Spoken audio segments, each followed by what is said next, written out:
Hello, I'm Peter Blatt, and this is Charlie, and we just sat through a Dine Discover for the Palm Beach County Police Department, talking about what to do if there's an active threat. So, Charlie, they were talking about the three main points if there's an active threat. They said first, what you should do is run. Second, you should hide, and at a last resort, you should fight. Let's talk about each one individually. Let's talk about running. What did you get out of the running part? Well, you got to think about this ahead of time. I mean, like when you're home, because things happen and we all freeze, and that's the worst thing you can do. The first thing you want to do is run to safety, run out of a building, and keep running. And forget about being a chicken. Everybody's better off alive than being a victim.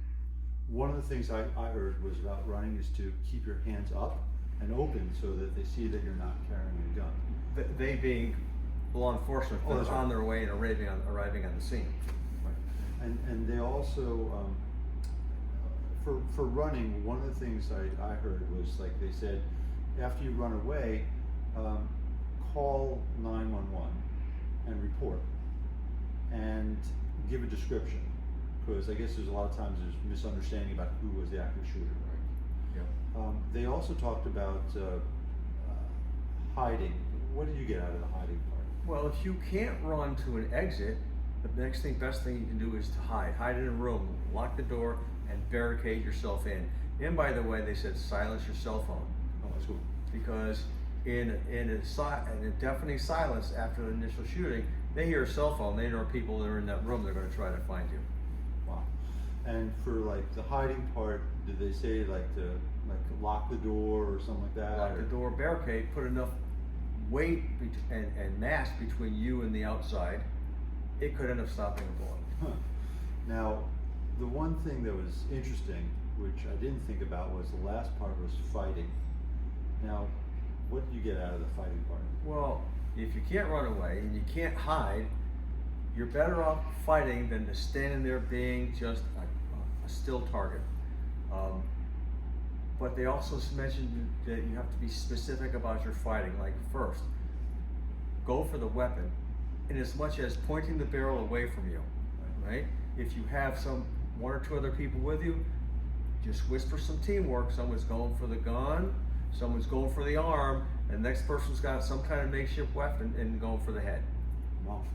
So I was amazed at how detailed they were about how there's different ways of fighting back, and how it's becoming more and more popular for people to learn some self-defense. Now, were there other things, other tidbits or items that you might have learned from the event? Well, as comical as this may sound, the presenter said the weapon you choose to defend yourself with could be as simple as a toothpick. So when I say use a makeshift weapon, don't look at something that's too small. One thing I did not know, that's interesting. One thing I did not know is that you can actually text to 911, and you can, at least in Palm Beach County, they take pictures. So if you have a picture of something going on, you text it.